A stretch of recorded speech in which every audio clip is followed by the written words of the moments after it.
ሰላም ተማሪዎች እንደምናላችሁ አሰፋ ነኝ ከዩንጓን አካዳሚ የ11ኛ ክፍል የጂኦግራፊ መምህራችሁ ነኝ። ዛሬ የምናየው ዩኒት 7 ጂኦግራፊክ ኢሹስ ኤንድ ኮንሰርንስ የሚል ነው። ርዕሱ ባህሪው ምንድነው? ጂኦግራፊያዊ ጉዳዮች፣ ጂኦግራፊያዊ፣ አካባቢያዊ፣ ሀገራዊ፣ ዓለም አቀፋዊ ጉዳዮች እና ትኩረት የሚሹ ጉዳዮች ማለት ነው። በዚህ ስር የምናየው እነዚህ ጂኦግራፊክ ኮንሰርንስ ኤንድ ኢሹስ የሚባሉት የመጀመሪያው ፖፑሌሽን ሪሌትድ ከስነ ህዝብ ጋር ከህዝብ ቁጥር እድገት ጋር የተያያዙ ጉዳዮች፣ በሁለተኛ ደረጃ ዴዘርቲፊኬሽን እና ላንድ ዲግራዴሽን ከበረሃማነትና ከተፈጥሮ ሀብት መጎዳት ጋር የተያያዙ ጉዳዮች አሉ። ሌላው ድሮውት፣ ፋሚን፣ ዲፎሬስቴሽን ይሄ ድርቅና ረሃብ ወደ ሶሻል ይመጣል። ኤንቫይሮንመንታል ፕሮብለሙ እሱን የተመለከተ ይኖረናል። በመጨረሻም ዲጂታል ዲቫይድ የሚል ርዕስ ይኖረናል። እነዚህን ጉዳዮች በተለያዩ ክፍሎች የምናይ ይሆናል። በመጀመሪያው ክፍል በአሁን ፖፑሌሽን ሪሌትድ ኢሹስ እናያለን ማለት ነው፣ ከስነ ህዝብ ጋር የተያያዙትን ጉዳዮች። የመጀመሪያው የህዝብ ቁጥር እድገት ምን ይመስላል የሚል ሂንት ለማየት በእርግጥ በምዕራፍ 4 ያየን ቢሆንም እዚህ ላይ በአሳሳቢነቱ ነው የምናየው። ባደጉ ሀገሮችና ባላደጉ ሀገሮች አነጻጽረን ማየት ጠቃሚ ነው። ያደጉ ሀገሮች ስንል እንደ ጃፓን፣ ዩናይትድ ስቴትስ፣ ጀርመኒ ማለት ነው በዋናነት የምዕራብ አውሮፓ እና ሰሜን አሜሪካ አካባቢ ያሉትን ይመለከታል፣ አውስትራሊያን ጨምሮ።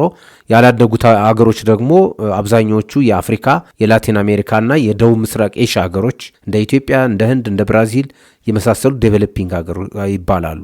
ያደጉ ሀገሮች ሃቭ ሃይ ፖፑሌሽን ግሮት ሎንግ ኤጎ፣ ቀደም ሲል ከፍተኛ የህዝብ ቁጥር እድገት አሳይተው ያውቃሉ በታሪክ። ነገር ግን አፍተር ከ1990ዎቹ በኋላ ናው ዜር ፖፑሌሽን ኢዝ ስሎ ፖፑሌሽን ግሮዝ ነው ያለ። ኢቭን አንዳንዶቹ ሀገሮች የህዝብ ቁጥር እድገታቸው ዜሮ ደርሰዋል። ስቶፕድ ሚንስ ዜሮ ሌቭል ደርሰዋል ማለት ነው። በአንጻሩ በሌላ በኩል ያደጉት ሀገሮች ካንትሪስ ላይክ ኢትዮጵያ፣ ኢንዲያ ኤንድ ብራዚል ቬሪ ሃይ ፖፑሌሽን ግሮዝ፣ ይሄም በተለይ ከ1960 እስከ 1990 ባለፉት 4 አስርት ዓመታት ውስጥ በጣም ከፍተኛ የሆነ የህዝብ ቁጥር እድገት የታየባቸው አካባቢዎች ናቸው። they will have highest growth in the future።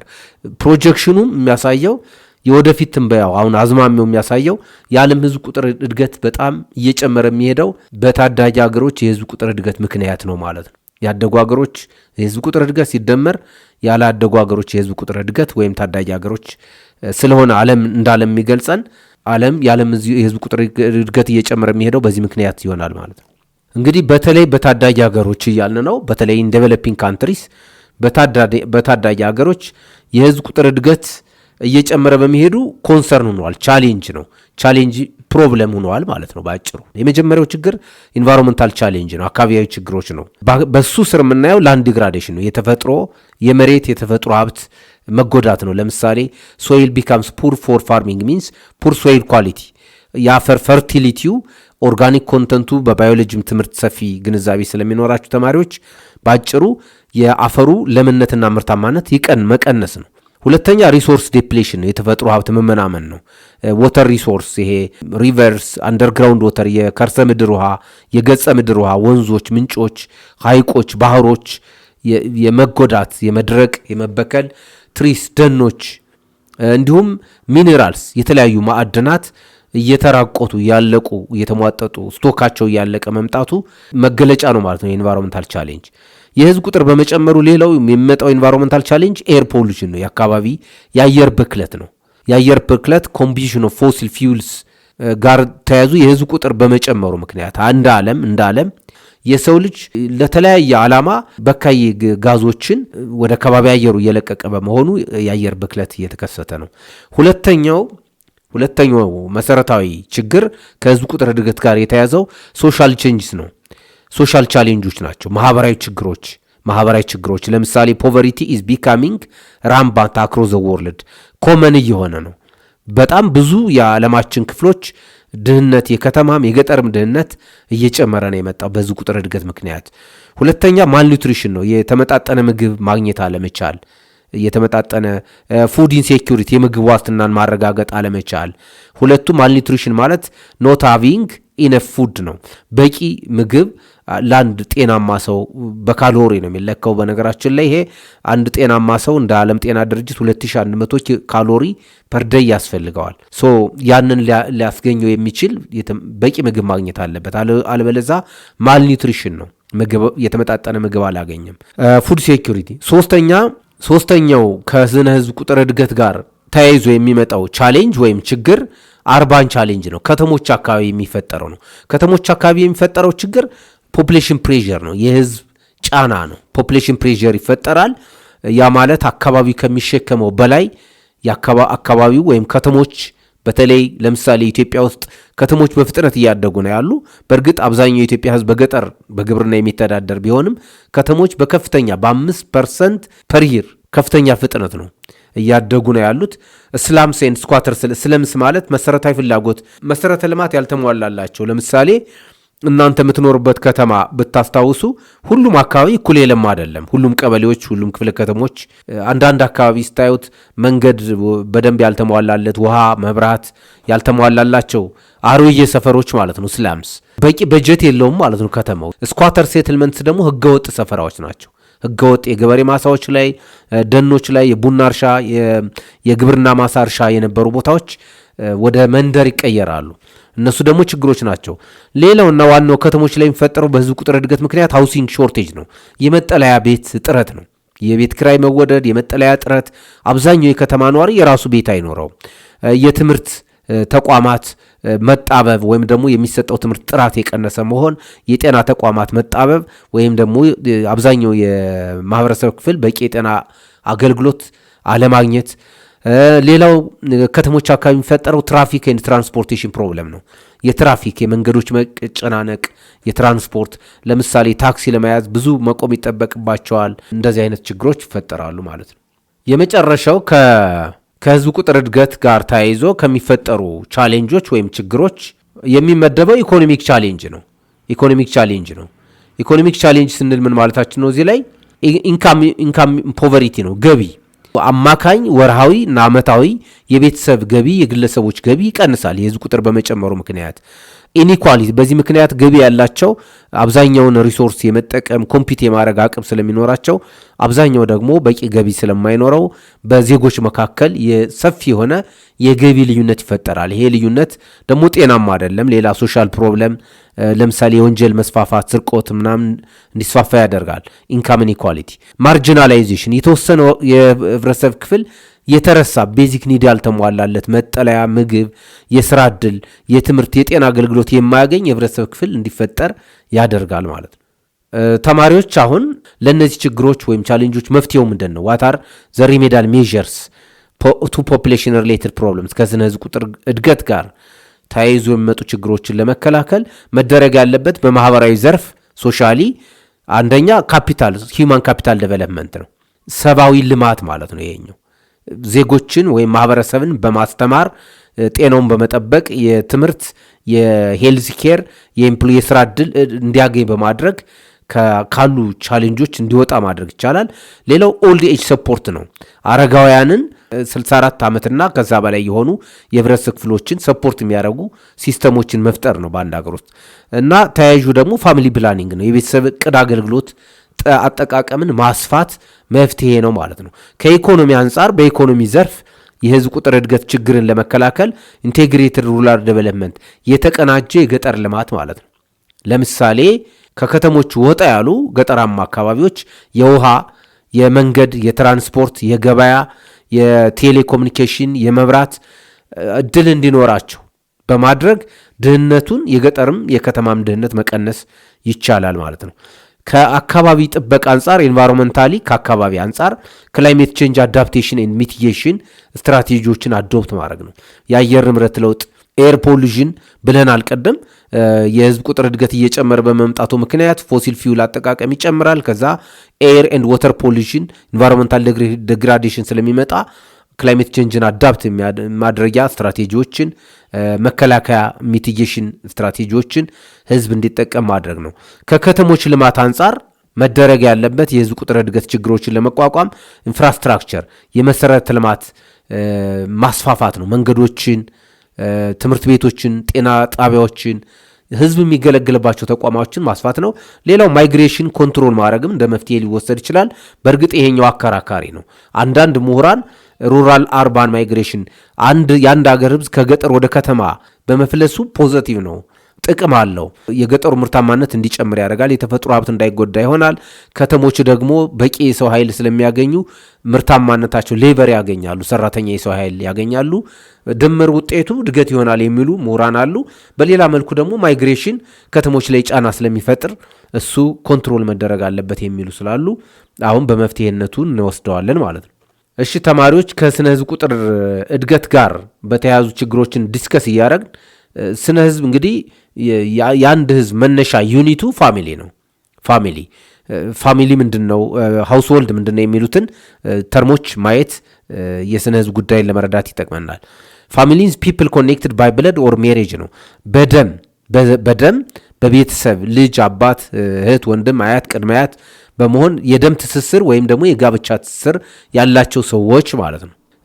ፓሬንትስ፣ እነዚህም ቤተሰቦች። ፓሬንትስ ሚንስ ሃዝባንድ ኤንድ ዋይፍ ኦር ፋዘር ማዘር፣ ችልድረን ልጆች፣ ግራንድ ፓሬንትስ አያቶች፣ ቅድመ አያቶች፣ አክስቶች፣ አንክልስ አጎቶች።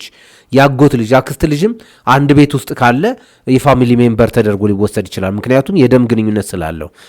ፋሚሊ ሜምበርስ ኮምፖዚሽናቸው አብዛኞቹ መስራት የማይችሉ ሲሆኑ መልሰው የስነ ህዝብ ቁጥር ችግርን ያባብሳል ማለት ነው።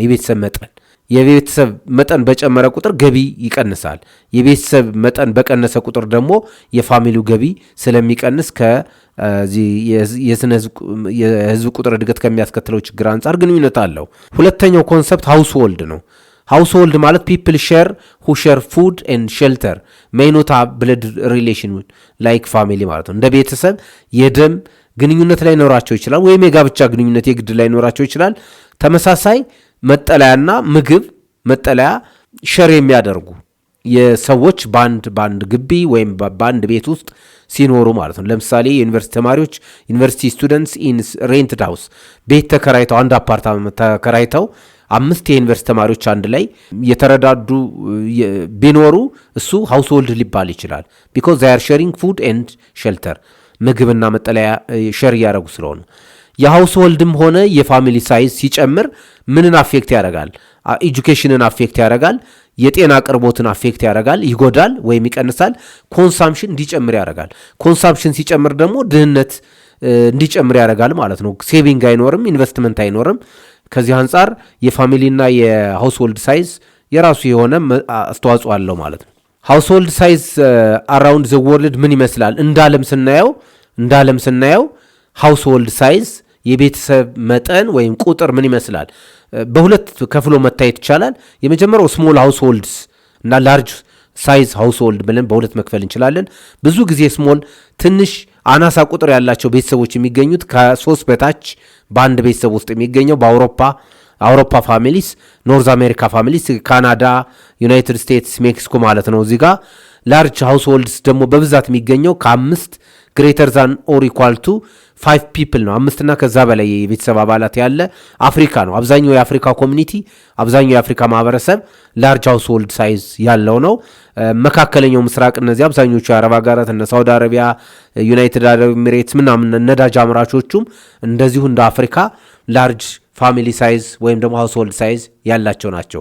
የቤተሰብ መጠን ወይም ደግሞ ሃውስሆልድ ሳይዝ እዚህ ጋር ቃላቱን ሃውስሆልድ እና ፋሚሊ ያቀያየርን ብንጠቀም ብዙ ልዩነት የለውም። ምክንያቱም ኤቭሪ ፋሚሊ ሃውስሆልድ ተብሎ መወሰድ ስለሚቻል ከትምህርት ከጤና እና ከሌሎች መሰረተ ልማቶች ጋር ግንኙነት አለው ተማሪዎች። ስለዚህ ወይን ፋሚሊስ አር ላርጅ ፋሚሊ ማለት ምን ያመለክታል ነው? አንደኛ ሞር መኒ ኢዝ ኒድድ ፎር ስኩል ፊስ ብዙ ገንዘብ ለፍጆታ ይውላል፣ ለኮንሳምሽን ማለት ነው። እዚህ ጋር ኮንሳምሽን ለትምህርት፣ ለምግብ፣ ለልብስ ይውላል። ኢንቨስት አያደረግም ፋሚሊው ለነገ ኢንቨስት ስለማያደረግ ገቢውን ኢምፕሩቭ ማድረግ አይችልም። ሞር ችልድረን ቱ ባይ ቡክስ ኤንድ ዩኒፎርም ይሄ ኮንሳምሽን ማለት ነው ባጭሩ። ሜይ አፌክት ኳሊቲ ኦፍ ኤጁኬሽን የትምህርት ጥራት እንዳይጠበቅ ያደርጋል። ኦልደር ችልድረን ሜይ ኒድ ቱ ሄልፕ ኬር ፎር ያንገር ችልድረን ልጆች ላይ የስራ ጫና እንዲፈጠር ያደርጋል። ስለዚህ ዲስአድቫንቴጅ ነው ያለው፣ ጉዳት ነው ያለው ማለት ነው ላርጅ ፋሚሊ። ወይን ማዘርስ አር ኤጁኬትድ እናቶች የተማሩ በሚሆኑበት ሰዓት ዘይ ቴንድ ቱ ሃቭ ፊወር ችልድረን ብዙ ጊዜ ፋሚሊ ፕላኒንግ የተማሩ እናቶች የቤተሰብ እቅድ አገልግሎት ስለሚጠቀሙ ጥቂት ልጆችን ነው የሚወሉት፣ ብዙ ልጆች አይወልዱም። ከፍም እንዳየነው እስከ 3 አብዛኞቹ የአውሮፓና የሰሜን አሜሪካ እናቶች ወይም ደግሞ ፋሚሊዎች እስከ 3 ልጆች ነው የሚኖሯቸው። ችልድረን ቴን ቱ ቢ ሄልዘር በዚህ ሰዓት ልጆች ጤናማና ጥራት ያለው ትምህርት ያላቸው ዜጎቹ ነው እንዲያድጉ ይደረጋል። ችልድረን አር ሞር ላይክሊ ቱ ጎ ቱ ስኩል አብዛኞቹ የመማር እድል በአግባቡ የማደግ እንክብካቤና መሰረታዊ ፍላጎቶችን የማሟላት እድል ይኖራቸዋል። ዚስ ኢዝ ዋይ ኤጁኬቲንግ ገርልስ ኢዝ ሶ ኢምፖርታንት። በዚህ ምክንያት አራውንድ ዘ ወርልድ በዓለማችን ላይ ሴቶች መማር አለባቸው የሚባለው ለዚህ ነው ማለት ነው። ክፍል 1ን ከማጠናቀቃችን በፊት 1 ነጥብ እንጨምራለን ተማሪዎች። እሱም ኢንካም ኢኒኳሊቲ ነው። ከፍ ብለን ኮንሰፕቱን ለማየት ሞክረናል። ሰፋ አድርገን እናየው። የገቢ አለመመጣጠን ወይም ደግሞ ልይይት ማለት ነው። የገቢ ልይይት በዜጎች መካከል፣ በአካባቢዎች መካከል፣ በሰዎች በቤተሰቦች መካከል የገቢ መለያየት ነው።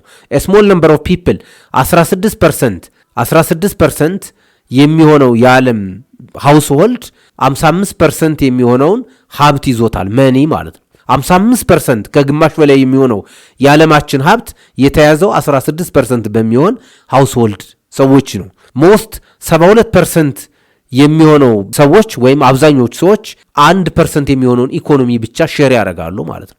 ስለዚህ ጥቂት ቤተሰቦች የዓለማችን ወይም ደግሞ የየሀገራቱን ሀብት ኮንትሮል አድርገውታል። አብዛኛው ደግሞ ድሃ ነው ማለት ነው የሚሆነው። ይሄ ልይይት ኢንካም ኢኒኳሊቲ ይባላል። ከእድገት አንጻር ትልቅ ቻሌንጅ ነው ለሀገራት፣ ለመንግስታት፣ ለእድገት ቻሌንጅ ስለሆነ ነው እዚህ ላይ የሚቀርበው። ኢንካም ኮምፓሪዝን ለምሳሌ ይህንን ነጥብ በማነጻጸር ብናየው ኖርዝ አሜሪካ፣ ካናዳ እና ዩናይትድ ስቴትስ፣ ሜክሲኮ አካባቢ ማለት ነው 16% ከሳብ ሳሃራን ከአፍሪካ በታች ካሉ የአፍሪካ ሀገሮች ከሳሃራ በታች ካሉ የአፍሪካ ሀገሮች 16% ሃየር ነው። ዩሮፒያን ዩኒየን የአውሮፓ ሀገሮች ኢንካም 11 ታይምስ ሃየር ዛን ሳብ ሳሃራን አፍሪካ ካንትሪስ ኤንድ ሳድሊ ይሄ ልዩነት ደግሞ ዚስ ጋፕ ኢዝ ጌቲንግ ዋይደር ኤንድ ዋይደር ኖት ስሞለር በጣም እየሰፋ ነው የመጣው። እንደ ዓለማችን በቤተሰቦች መካከል፣ በሰዎች መካከል፣ በዜጎች መካከል ያለው የገቢ ልዩነት በጣም እየሰፋ መምጣቱ ቻሌንጅ ነው ማለት ነው። የህዝብ ቁጥር እየጨመረ በመምጣቱ የመጣ ቻሌንጅ ነው። ተማሪዎች ይህን ክፍል ከማጠናቀቃችን በፊት ጥያቄዎች እንሰራለን። አንደኛ which of the following correctly describes the difference between a family and a household? A family always has more members than a household. B a household consists of people with blood relationship while a family shares shelter. ይሄ ሪቨርስ አድርጎታል ትርጉሙን የፋሚሊን ለሃውስሆልድ ስለሰጠ ቢ መልሳችን አይሆንም። ሲ a family consists of people with blood or marriage relationships while a household shares shelter and any may include non-relatives. ቤተስ ፋሚሊ ማለት የደም ወይም የጋብቻ ግንኙነት ያላቸው ሰዎችን ሲመለከት፣ ሃውስሆልድ ማለት ግን ተመሳሳይ መጠለያና ምግብ ሼር ሊያደርጉ የሚችሉ በደም ወይም በጋብቻ ያልተገናኙ ሰዎች ሊሆኑ ይችላሉ። ስለዚህ ሙሉ መልስ የሚሰጠን ሲ ነው ማለት ነው። ሁለተኛ ጥያቄ based on the statistics discussed which region has the highest percentage of multi-generation households? 3 or more generation living together. Multi-generation means first generation, second generation, second generation, third generation ያላቸው ቤተሰቦች የሚኖሩበት አካባቢ የትኛው ነው እያለና ያለ መልሳችን ዩሮፕ፣ ኖርዝ አሜሪካ፣ አውስትራሊያ፣ ዲ አፍሪካ ነው ማለት ነው። ምክንያቱም በጣም የቀደመው ትውልድና ወጣቱ አብሮ ነው የሚኖረው። ሶስተኛ which of the following is not mentioned as a challenge of rapid population growth in developing countries? በታዳጊ ሀገሮች የፈጣን የህዝብ ቁጥር እድገት rapid population growth ተጽዕኖ ሆኖ ያልተገለጸው የትኛው ነው? ፈጣን የህዝብ ቁጥር እድገት የሚያስከትለው ጉዳይ የትኛው ነው በታዳጊ ሀገሮች? ኤ expansion of slums and squatter settlements ይሄ ቻሌንጅ ነው። ቻሌንጅ ስለሆነ ትክክል ነው። ቢ ፉድ ኢንሴኪዩሪቲ ኤንድ ማልኒትሪሽን የምግብ ዋስትና ለመረጋገጥና የምግብ እጥረት ይሄም ትክክል ነው፣ ቻሌንጅ ነው። ሲ ዲክሪስድ ሩራል አርባን ማይግሬሽን ከገጠር ወደ ከተማ ፍልሰት መቀነስ ሳይሆን ኢንክሪዝ ስለሆነ መልሳችን ሲ ነው የሚሆነው ማለት ነው። ዲ ሃውሲንግ ሾርቴጅ የመጠለያ እጥረት። ክፍል 1ን በዚህ እናጠናቀቃለን። በክፍል 2 እስከምንገናኝ ደህና ሁኑ።